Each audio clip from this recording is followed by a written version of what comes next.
podporila to, že nesúhlasíme s vládou, ako riadi veci. A poviem vám to na príklade, prečo som tu ja, na margo toho, ako to mamičky zvládajú. Ja som sa po strednej škole nedostala do zamestnania, ale vytvorila som si pracovné miesto tým, že som si otvorila živnosť a všetci vieme, ako sú živnostníci a firmy diskriminované. A ako tento štát sa snaží zlikvidovať živnostníkov a ľudí, ktorí si vytvárajú pracovné miesta. Ja som si rok a pol dobrovoľne, podotýkam, dobrovoľne platila odvody do zdravotnej poistenie, do sociálky, všade kam bolo treba. Po roku a pol mi nabehlo povinné platenie, ktoré som takisto platila. A vzniklo potom z toho to, že keď som išla na matersku, tak mi prišli z úradu papiere, že nemám nárok na matersku. To znamená, ako vyjadrenie z úradov mi prišlo, že iba 15 dní do vyplácania materskej. To znamená, že ja som išla na úrad práce a sociálnych vecí a dostávala som iba rodičovský príspevok, čo v tej dobe bolo okolo 190 €.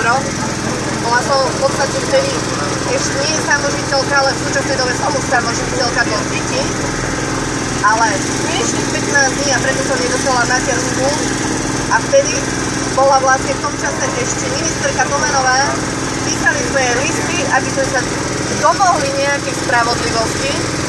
Žiaľ sa nám toho nedostalo a v tom čase som si ja povedala, mohla som sedieť s prepáčením doma na biči jak cigánky a rodiť deti a nie si otvárať živnosť, aby som vytvorila sama svoje pracovné miesto a aby som tie deti uživila. Momentálna moja situácia je taká, že tiež som nezamestnaná, síce po 2,5 roku, čo som bola zamestnaná.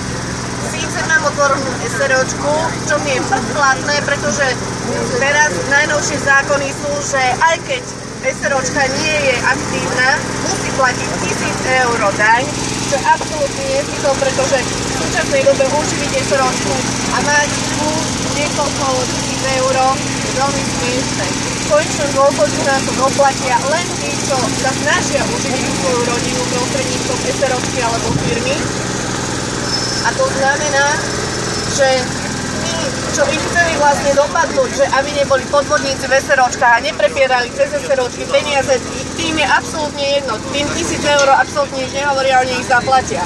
Kto na to doplatí, sú práve rodiny, ktoré sa snažia vytvoriť si svoje pracovné miesto, poprípade niekoho zaplatiť a zamestnať, lebo bude to pre nich likvidačné platiť paušálnu 1000 € daň.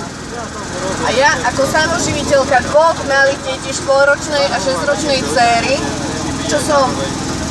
to sú neskutočné peniaze na štátnej školy a konkrétne v starom meste základná škola, škôlka, čo sa týka starostov a proste tejto hávede, čo tu je, tak sa človek jednoducho nie je schopný doplatiť na týchto hlúpostiach, čo vznikajú vlastne a vyplývajú z zákonov, ktoré súčasná vláda dáva. Ďakujem.